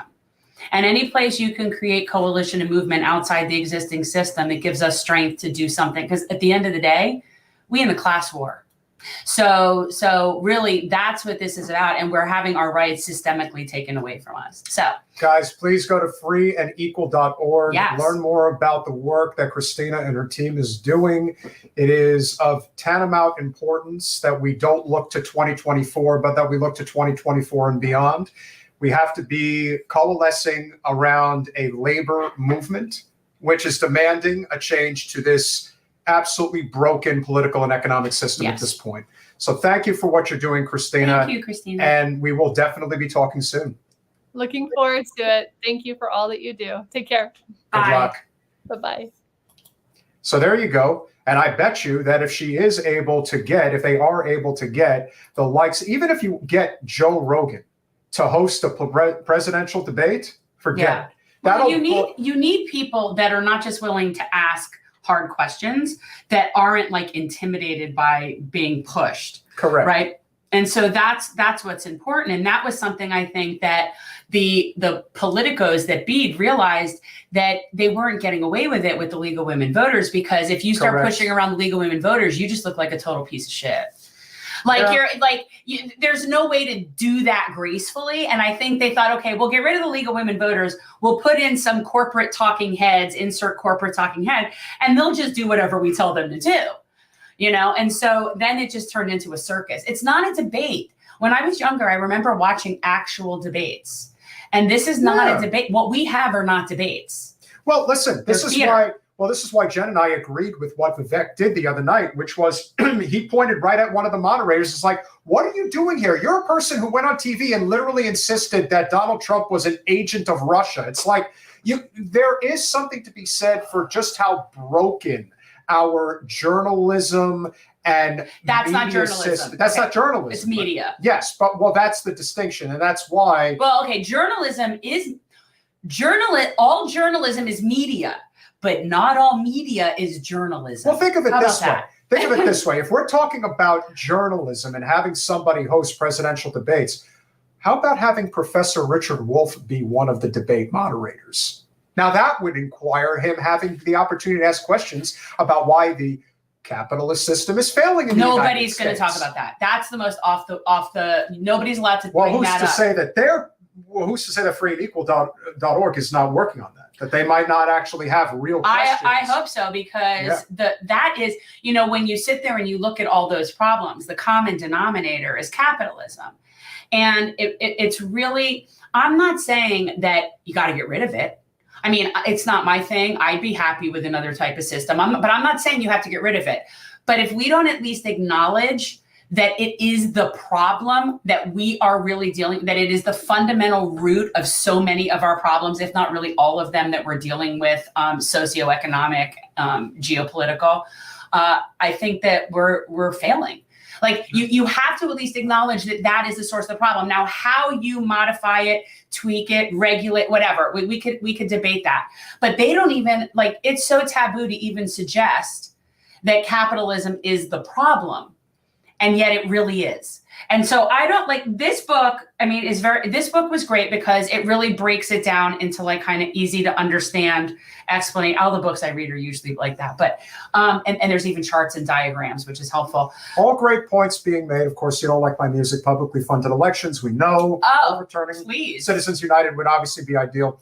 But what you're seeing right now is a dramatic shift in terms of the way people are being willing to take their medicine anymore. Right. No, people are not taking it. And a lot of people are definitely questioning the narrative. The narrative specifically, as it relates to what's happening in Gaza, is something that people are not taking anymore. No. And not only are they not taking it, but they are taking it to them. They're taking it right to the heart of the matter. And so for those of you who have been paying attention to what's been going on in social media in the last, I've been getting some hate. Yeah, not even 24 hours. It's the last 12 hours. So for those of you who know, Jen has been a vocal leader in the Free Palestine movement. And there was a whole bunch of the Free Palestinian protesters including the likes of Medea Benjamin. And if you haven't seen the video of her showing up at the pro-Israel rally and the people telling her to go get raped, well, you can understand that things are not too good on that side. No, I've been getting a lot of hate, but here's the thing is that this is just the beginning, because this thing was just like not even 2 weeks ago. And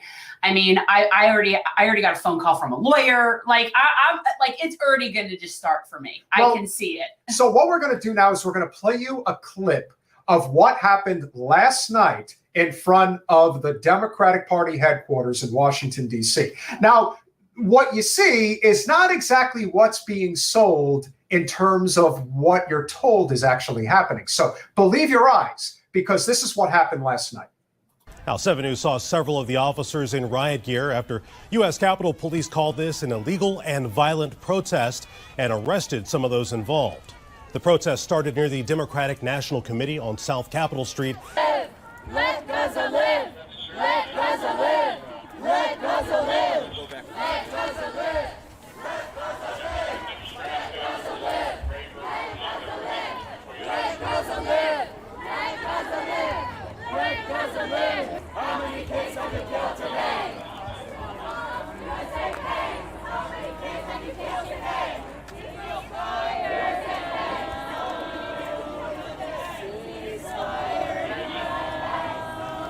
They've just confirmed to us one person has been arrested. They also let us know 6 officers were treated for injuries ranging from minor injuries, cuts, to officers being punched, officers also being pepper sprayed. And we do, of course, we're showing you that video right now. This was taken by photojournalist Andrew Wofford. The groups we were speaking with out here tonight told us they wanted to be here to demand a ceasefire, but they say things quickly escalated.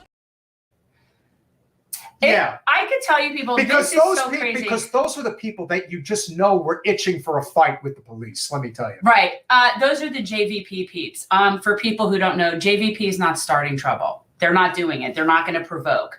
What I think is happening, and I've thought this since way back with the Black Lives Matter, with all of it, is I think there are plants that are put into like these organizations that start the shit, that are cops. And then you see cops in full-on uniform breaking their own headlights and doing all sorts of crazy shit. But it's like, I was at a rally with like 300,000 people and saw no problems whatsoever. But all of a sudden, when about 50 to 100 of them show up at the Democratic Party headquarters, now all of a sudden they decide that they want to get a little feisty. But here's the thing, and the police were sprayed with pepper spray.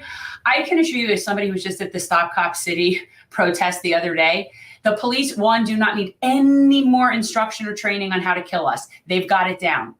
I was walking with a group of people chanting "Love is our power," and you're facing down tanks and people in riot gear, and they're just itching to start something. So to sort of intimate that the JVP people, the people whose name is Jewish Voice for Peace, are the people that are starting a violent anything, is absurd. Colin, can you get the tweet from Congressman Schneider, Congressman Sherman, Brad Sherman from Los Angeles, who insists that it was the protesters who were attacking the police? If that were the case, or it appeared to be the case, again, I would suggest that it is somebody dressed as a protester or somebody planted in that group. That is what I would suggest. So if just because somebody has a T-shirt doesn't necessarily mean that it isn't a planted person. I am just saying that the JVP people, if you can shut down Grand Central Station and be peacefully arrested, 400 people peacefully arrested, then you are not going to tell me that this organization is agitating violence. I don't buy it. Was just evacuated from the DNC after anti-Israel protesters grew violent, pepper spraying police officers and attempting to break into the building. Not what happened. I wasn't there, and I'm telling you that's not what happened. Thankful to the police officers who stopped them and for helping me and my colleagues get out safely. You were scared of people like Rosalind Paczewski. She's 81. Honest to God, are these people the biggest friggin' pussies walking? That's what it is. First of all, pro-Hamas. This guy, like, if I were in Congress and I wanted to play the censure game, I'd be censuring him for this friggin' Islamophobic nonsense that he's putting out there. First of all, it's Jewish Voice for Peace, Brad. It's not only It's that. Jewish Voice for Peace. They're not they're not anti-Israel. They're not pro-Hamas. They're not like, it's just so ridiculous. And the amazing thing about it is if you go to our Instagram and Facebook pages and you look at the comments from the pro-Israel people that will be coming on there, there is nothing nuanced about their argument. I like what she's saying. Yeah, nothing nuanced whatsoever. It is this insistence of, you're on the side of Hamas. Right. They just throw labels and names. That's it. You're pro-Hamas. They don't care. It's not about Palestinian civilians. No, but do you condemn Hamas? Do you condemn Hamas? Are you in favor of the terrorists? Do you think Jews have the right to be alive? Is it okay to cut heads off of Jewish babies? If we don't kill all of them, they're going to come after us. Well, let me tell you something. The more you keep killing them, they are going to come after you. Well, they are. So, we've created this self-fulfilling prophecy. See, I actually believe that like I said, we were taught that Arabs hate us and want to kill us. Mm-hmm. And now I would get that. If that were the case, I wouldn't even have to argue. I wouldn't even be able to argue with them. If I lived somewhere and I affiliated my captors as Jews and that's all I knew, I'd hate them. And I don't know that I would have the awareness and the wherewithal to say, okay, but it isn't all Jews. I don't think that I think when you are desperate and living under occupation and going through an ethnic cleansing, I don't really think that the burden should be upon you to distinguish whether the Jews that are your captors are representative or not of all Jews. How would you, who does that? Who would have to, really, you should expect these young children to sit there and think, okay, well, it isn't all Jews, it's just these. All of your nonsense, all of you pro-Israel Zionist people are creating this level of anti-Semitism that we are never going to be able to pull back on. Colin, go to our Congresswoman's Twitter page and pull up the image that she posted from her. I know that I don't want to see her very, very dramatic experience at the pro-Israel rally the other day. Which is just so symbolic. And by the way, just for frame of reference, the Free Palestine rally estimated 300,000. And can I just say, the Israel rally, pro-Israel rally, 50,000. But we also are going to have to talk about the Detroit charter plane that they got left stranded on the tarmac. And now apparently, because the Israelis are so incensed that this happened, they're talking about suing the airline. Oh, please! It's like there are no more entitled people in the whole world. Well, there really isn't. And I will say, the most entitled people in the world. And can I just say, Tulsi, thank you for your service, but seriously, get the stepping already. You are kick rocks. Really, you're out there, that, and she's also out there saying that there were.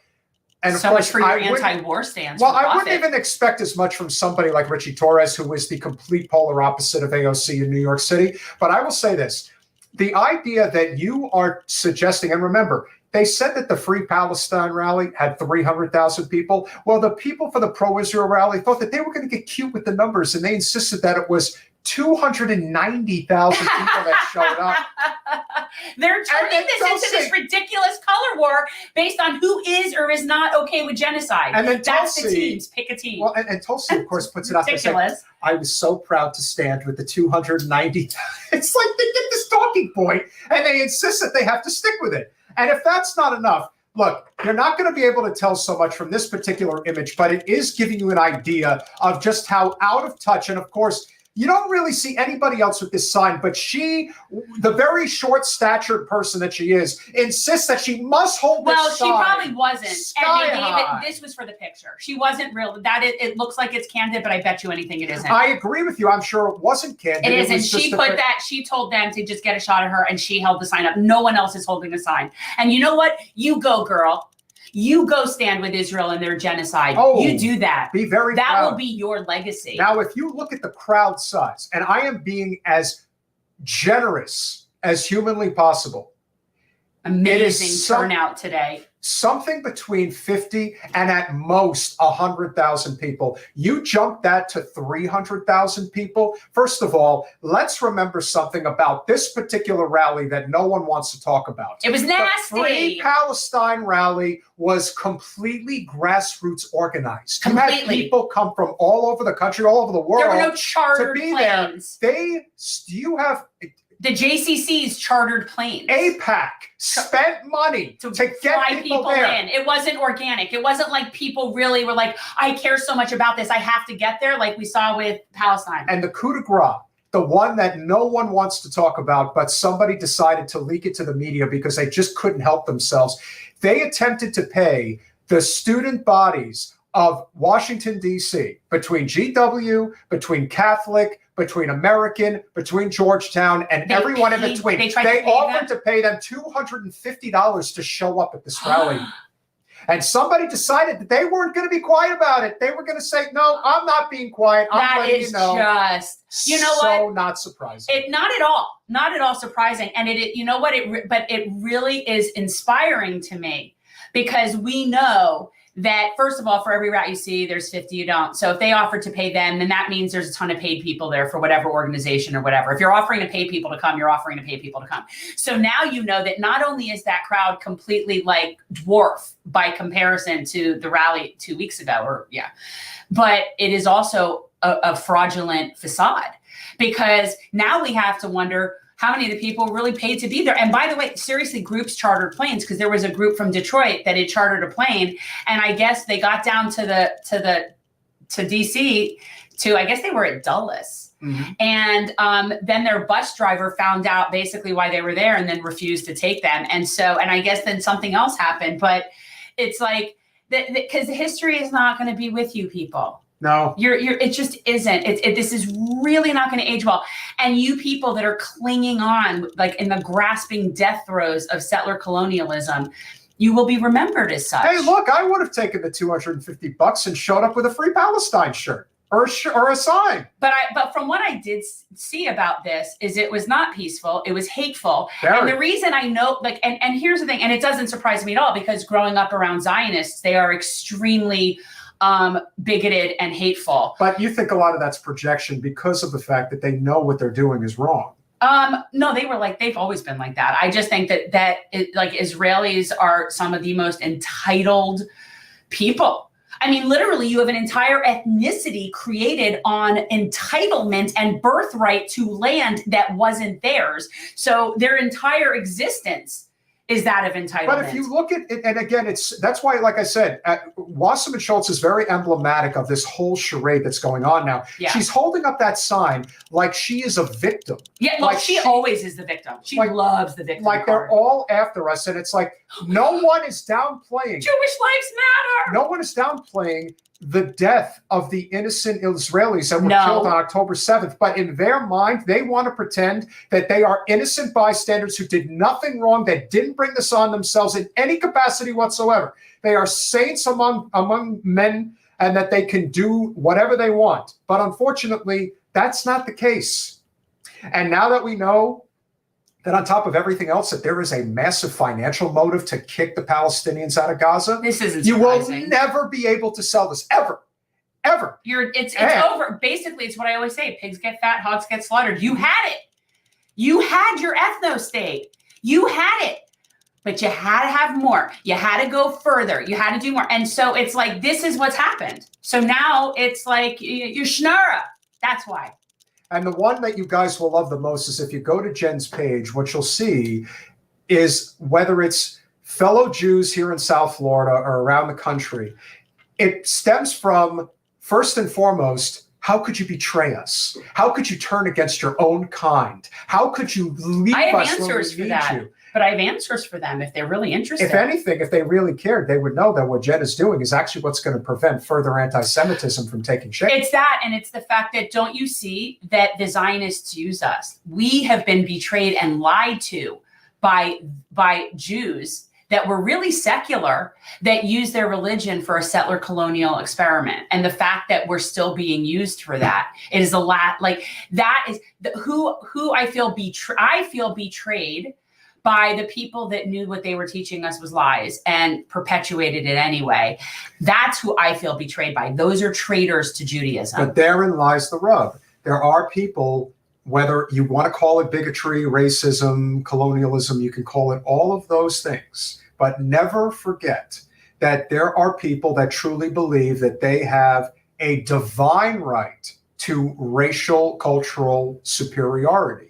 And that is what stems from what you're seeing here. That is what stems from the people. And like I said, if you guys haven't seen it, check out the video clip of Medea Benjamin with Code Pink showing up at the pro-Israel rally just with a sign saying Free Palestine, and watch what ensues. They're vile. And it's not, and let me be clear, it's mostly women. But I would say this, if somebody had shown up to the middle of that Palestinian rally waving an Israeli flag, I do not know what would have happened.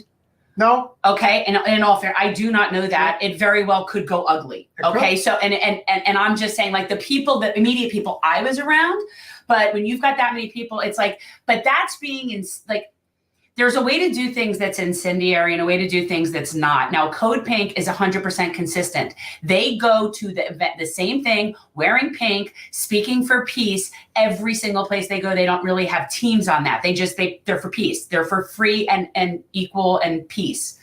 But a lot of people, I could see it being very incendiary. Yeah, I think if a bunch of Zionists had showed up to that thing, I think that could have gotten really bad. It could have, yep.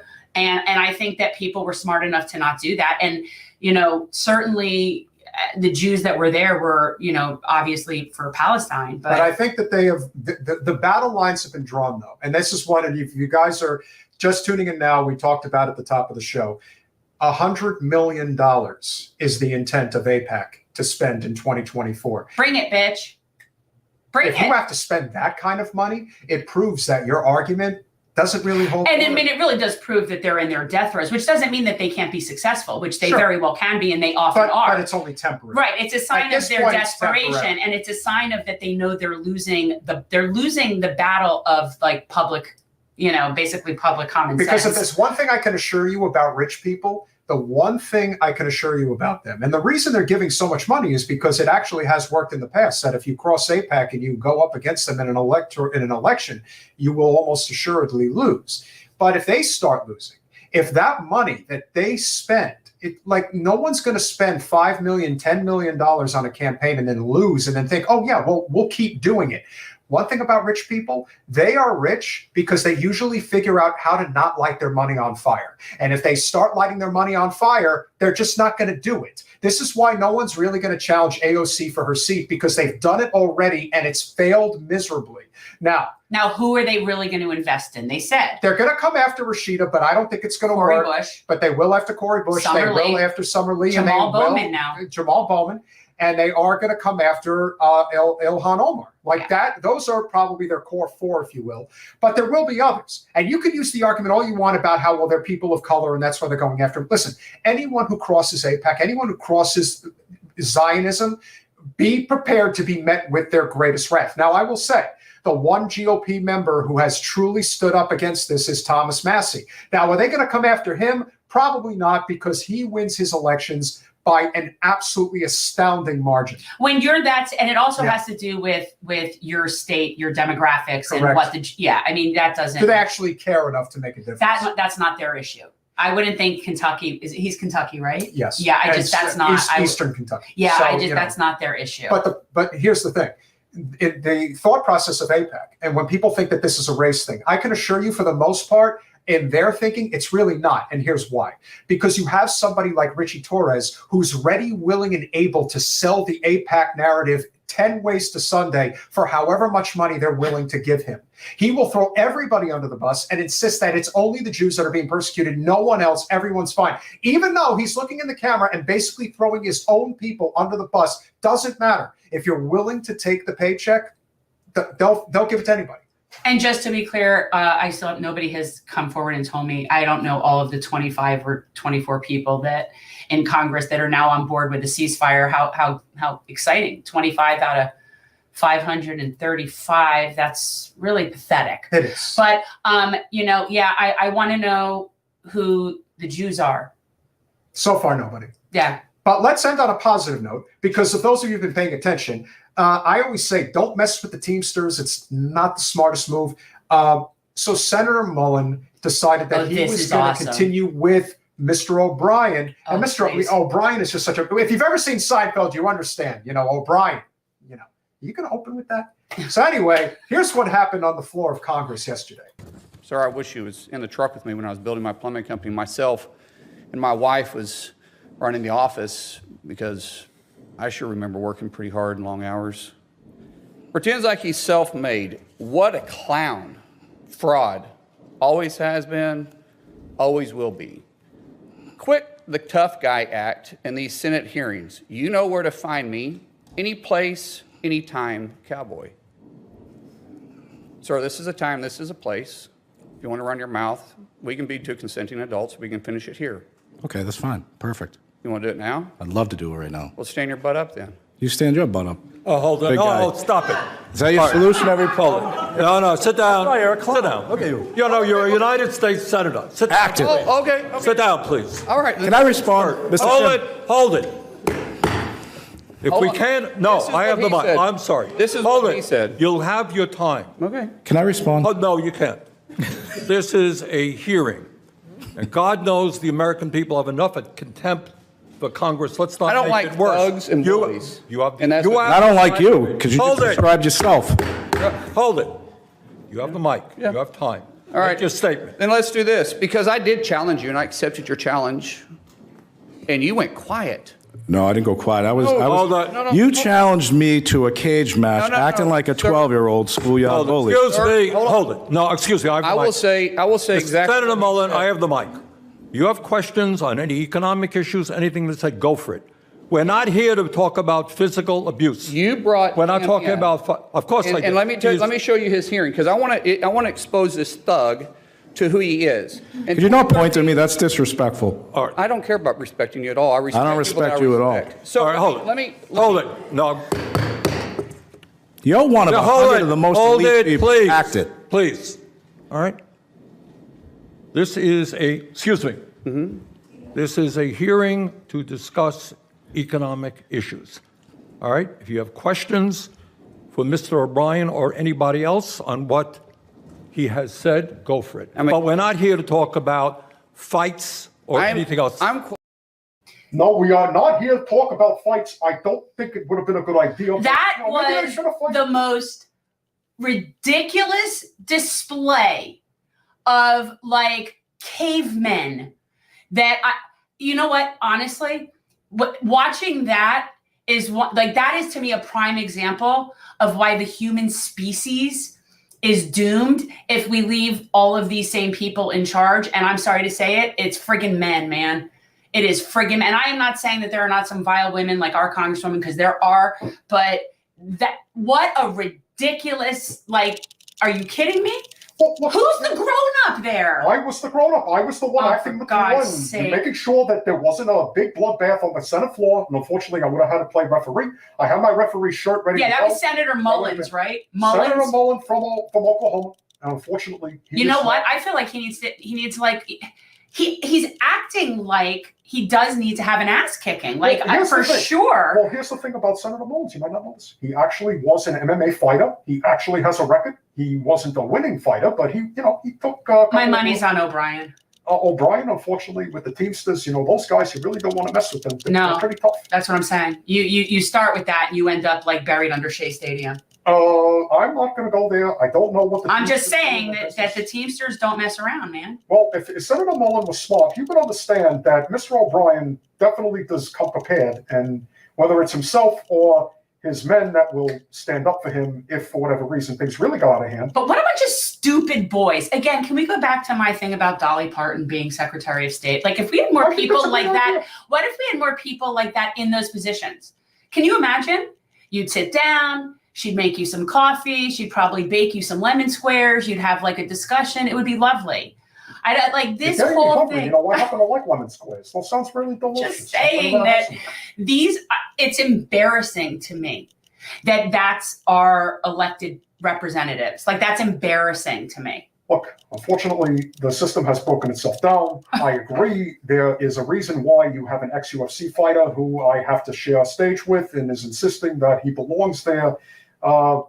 Maybe I should have let him fight. What do you think? You think it would have been better if they did? I think if you're going to do it, then put it on pay-per-view and donate the money to That would something have been good. listen, Donate the money I to think like this the Palestinian children's, whatever that thing is that helps the Palestinian children. I think they Something. definitely could. I think they definitely could draw a crowd if they decided that they wanted to promote it. I think a lot of people would like to see that. And who knows? It could probably help. But, the proceeds would have to go to a very specific place. Any suggestions? My money is definitely on O'Brien, man. Oh, I don't know. I think Mullin, you know, he's I a don't UFC know. fighter. I mean, that's pretty tough. How many years ago? How long ago? What are we Oh, I don't know. talking? You never forget how to. I mean, listen. And it all comes down to the truth is it's all fun and games until somebody pulls out a crowbar. Like it's like you can have all the skills in the world, but the Teamsters, man, I don't know.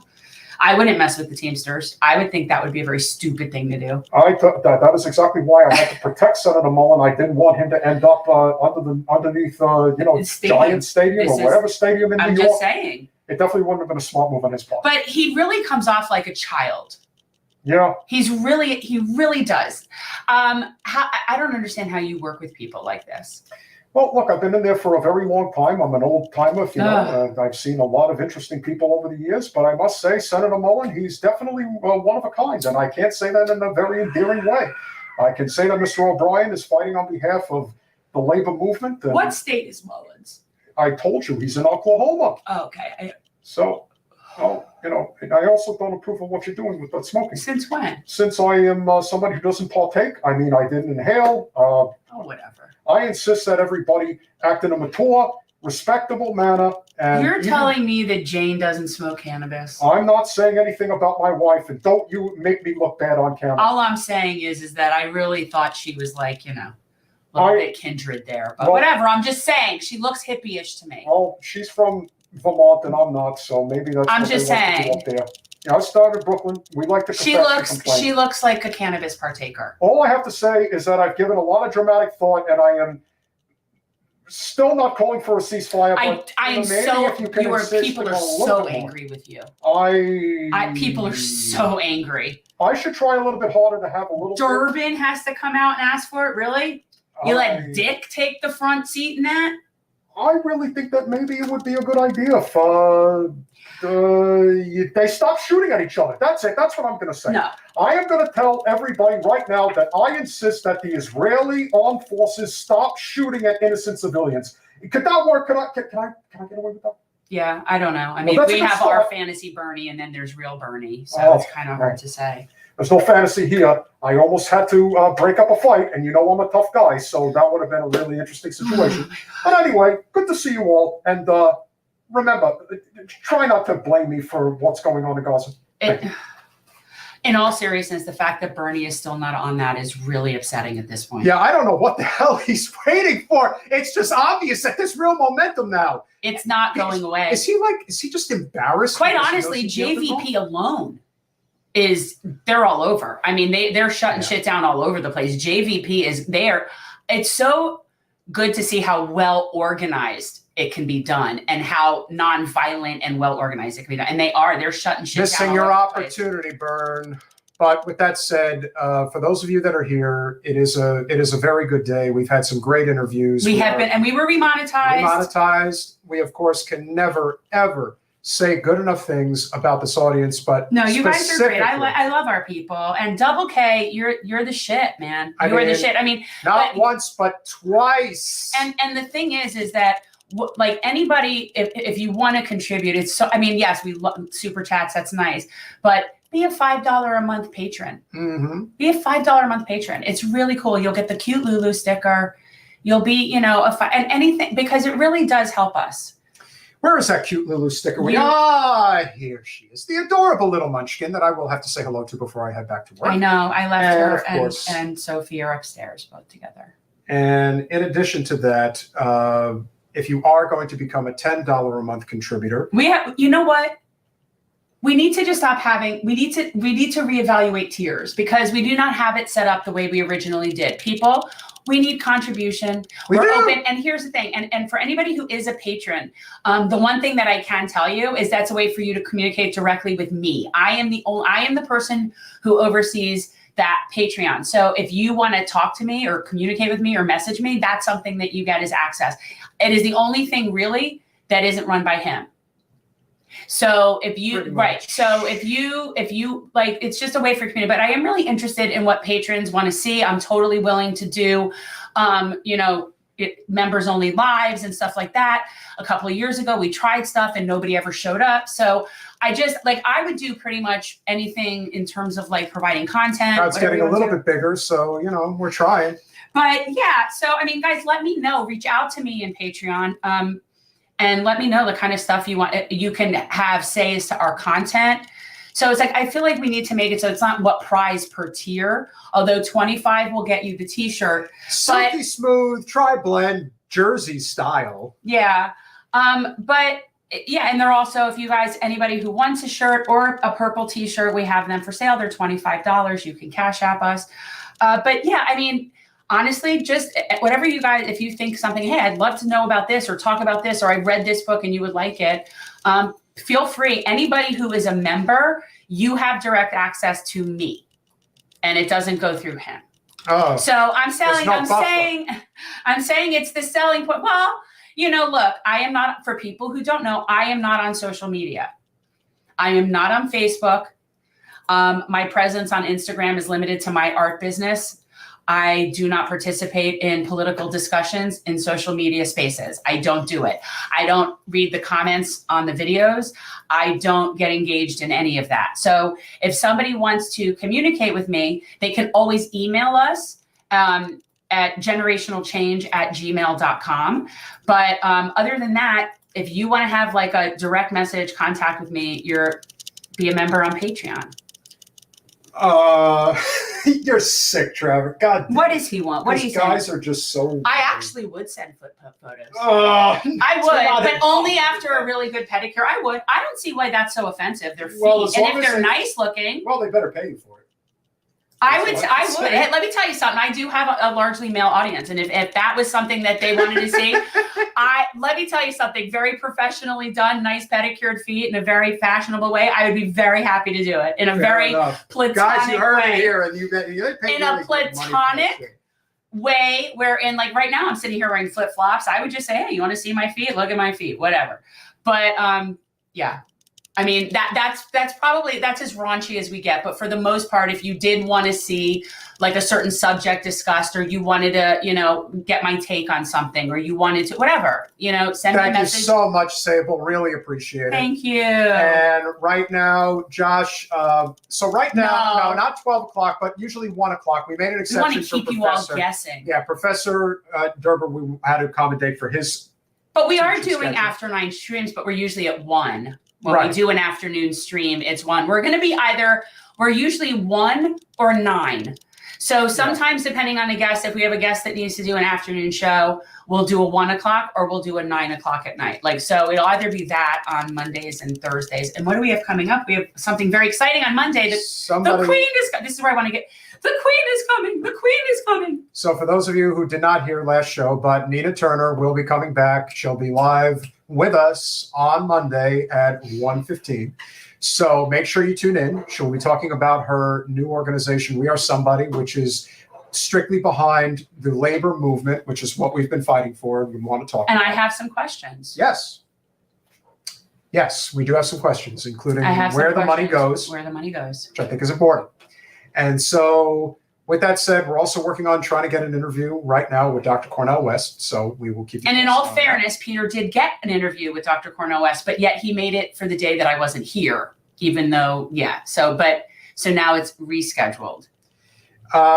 Travers, no, that wasn't, no. Josh, yes, we are on Twitter, TikTok, and Instagram. On Twitter, it's Gen Change FL. On TikTok and Instagram, it is Generational Change.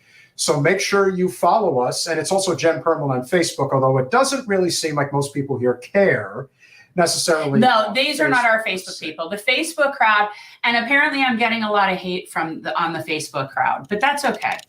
Well, that's where the Israelis are finding you. Yeah, So and that's fine. I you know what, I'm really okay with it. But just for people to know that you like, you when people make comments about me to me on social media, if you're wanting it to get my attention or hurt my feelings, whatever, you're screaming into the ether. Yeah. You're yelling into a void, man. I do not see it. So, you know, if your goal is to hurt me with words, social media is not the place. GenerationalChange@gmail.com with any ideas, suggestions that you guys may have.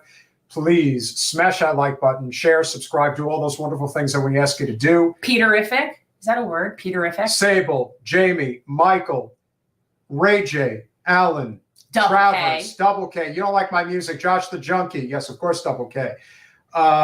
Comedy Calamity, where the hell have you been? Oh, Where the hell have you been? Finally commenting after so long. Teresa, always a pleasure. Brenda O'Reilly, such a pleasure. Ray We've J. got, we've got quite a few ladies in the crowd. They're not. No, but here's the thing is that I know like the kind of women that are probably in my crowd are women like me that probably generally prefer to hang around with men. And it's probably women like it's women that are kind of like independent and most likely pretty like capable. That would be and probably a range of ages, but that would be my guess of the kind of women in there. And so it's the kind of women like I would be friends with. And so I appreciate having a selective group of female people because that's better. You know, honestly, it's better. JT Party Hat, Schultze, all of you guys, Ray J, obviously it's a pleasure. And we love you. Yes, but we want everyone to feel that we want everyone to feel it. No, it really is helpful. Yes, it really is helpful. is. We appreciate you guys. And with that said, thank you all so very much. We will be here on Monday. Tune in for Nina Turner on Monday. Have a great weekend. And it's Monday night, right? Monday afternoon. Monday afternoon. Okay. Say 1:00. See you Monday.